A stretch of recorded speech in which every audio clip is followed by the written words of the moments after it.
Yeah, take a breath. What a week it has been, huh?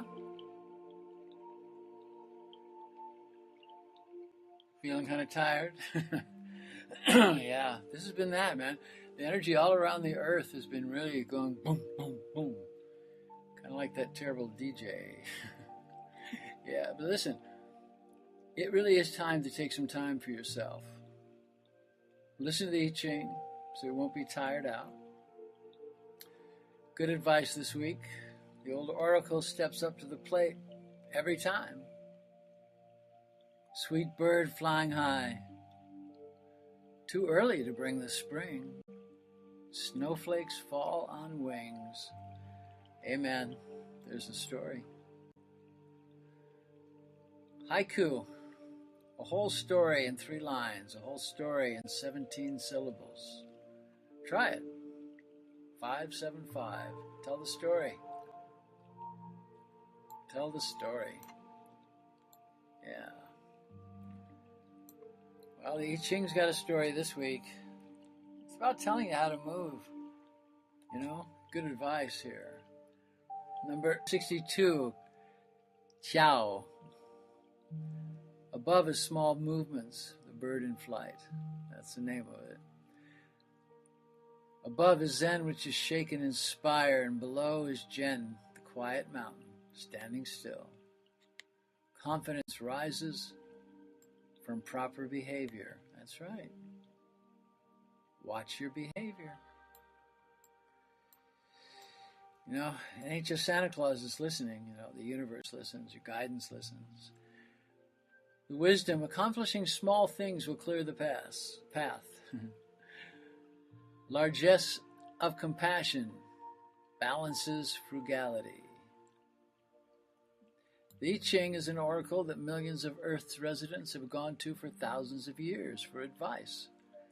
Advice in their trials and tribulations as they travel toward their desires and toward their dreams. The essence of this hexagram, Shan Yao, advises that you proceed on the path towards your ideals. As you're doing it, move with small, careful, exacting steps. The smallest of details are now of the most importance.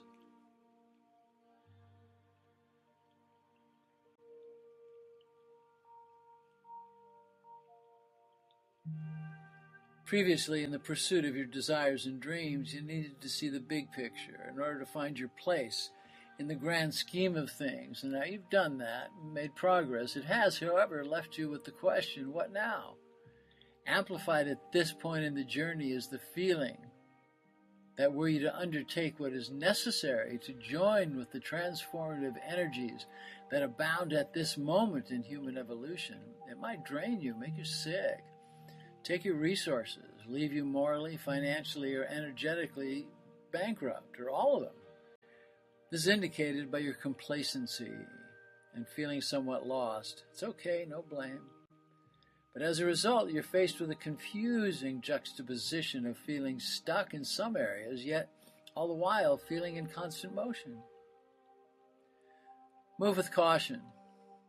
Examine all the small or untended things in your business, in your health, in friendships, intimate relationships, always making sure that there's clarity and no loose ends. Yeah. Have the difficult conversation. Step up. Look at your workspace, both real and virtual, and access the hidden to-do notes and attend to the small things that must be done. With resolve, examine and open the recesses where that list of things you haven't done has been hiding. You're pretty good at that, you know, putting that thing on the bottom of the pile. Anything you've left to do another day needs to be attended to now. Deal with old debts. Deal with them honestly. Make the deals you have to make. Be cautious, be exacting, and be frugal. In this way, your resources will remain strong and intact for the larger movements that are coming your way. This is a solo journey. Do not look outside yourself or depend on others to do this work for you. It won't happen that way. Be diligent while carefully considering individually each of the myriad small details you can correct and complete the tasks that lie before you on both the inner and outer planes. As you undertake the task of looking at the smallest of details, the sheer volume may feel overwhelming. The way here is not to put on any one thing as an uppermost priority. The tasks are numerous and must seem unconnected to you at this point, but you'll find they are connected and are all parts of the whole. Simply take the first one that appears and deal with it, then the next one, and so on, until you've made your way through the tangled jungle that has kept you captive.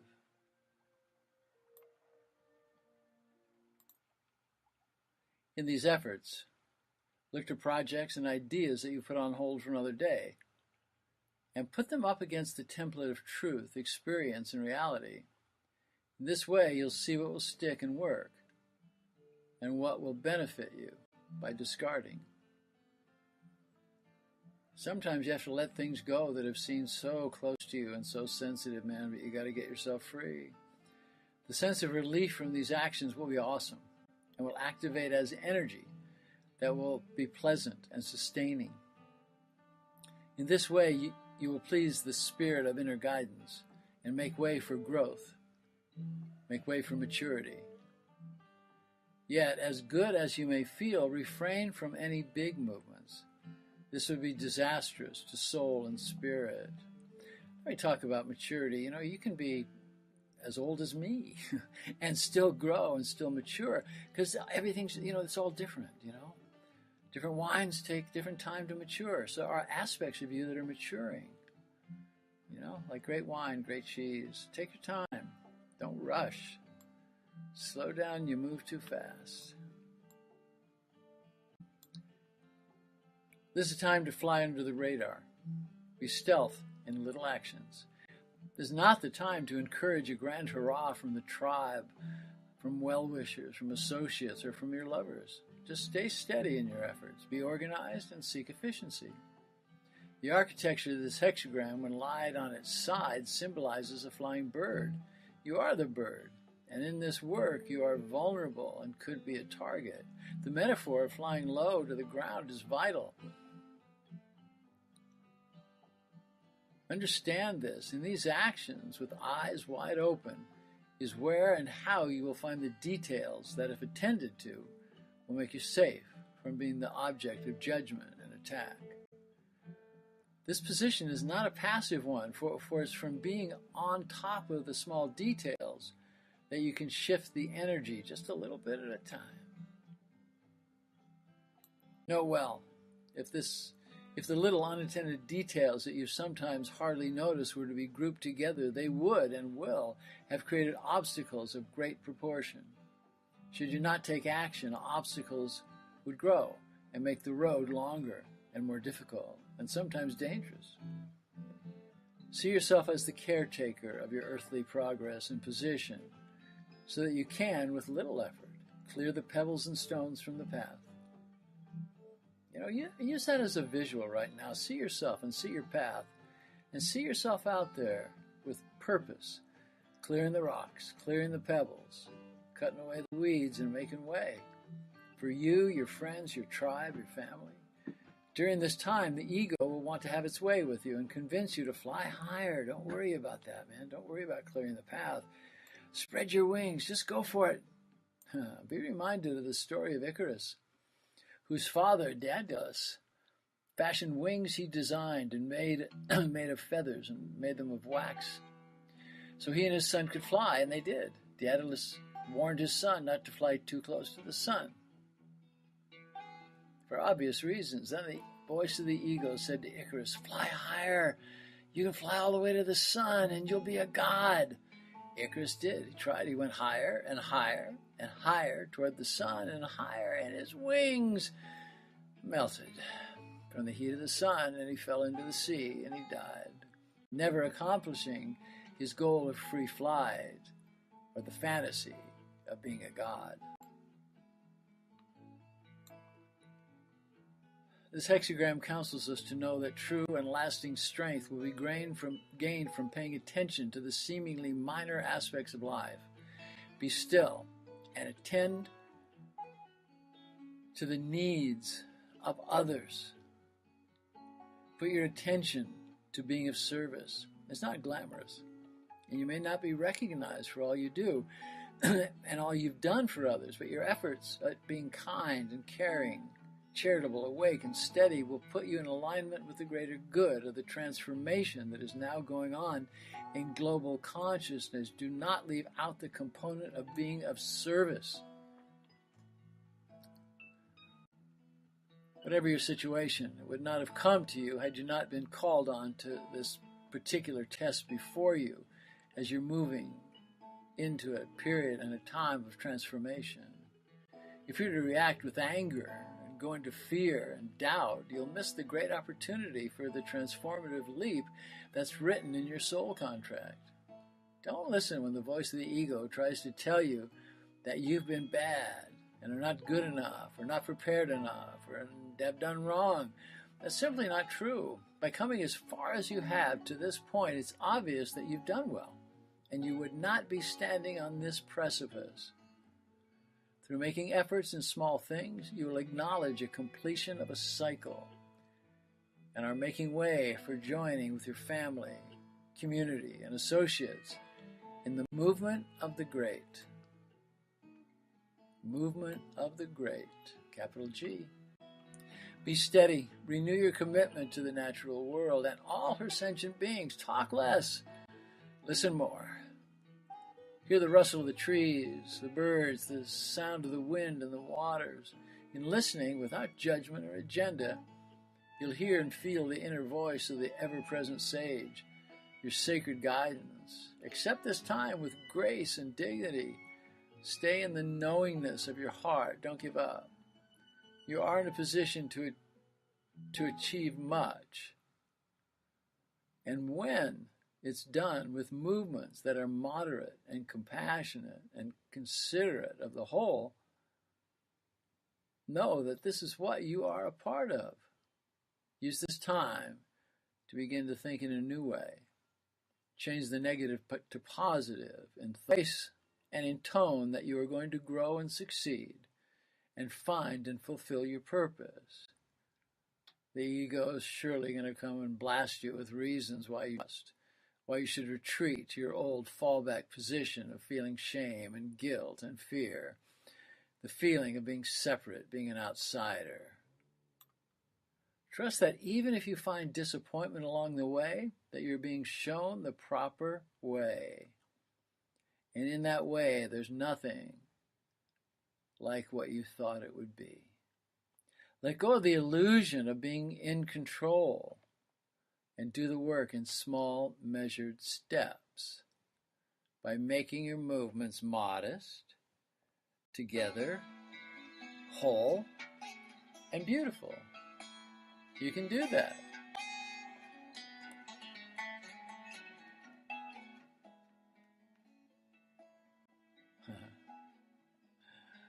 That jump in sound. You know, I live in a third world country. Electricity just goes off. We're back. You know, it's interesting. I think we look at that as a metaphor for right now. You know, sometimes you got to stay steady and be sure you've charged the batteries so that you can continue if they shut the power off. You know what I mean?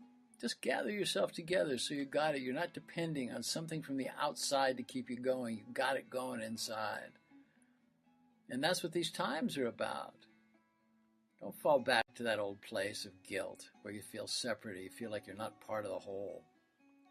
Trust that even if you find disappointment along the way, you're being shown the proper way.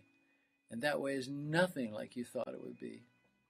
Let go of the illusion of being in control and do the work in small, measured steps. By making your movements modest, meticulous, adaptable, compassionate, and considerate of the whole, you will achieve greatness. Greatness that is unfettered by guilt or by doubt. On the path of the Tao, Walk with dignity, walk with integrity, walk with compassion, walk with kindness. And that is what it's about at this time. So we do that and we take that walk. Days that these are, huh? Well, move forward in trust. Depend on yourself. As they say, you are the one that you've been waiting for. Music in the background or not. I send you so much affection, so much consideration, so much love for who you are. You're listening. It means a lot to me.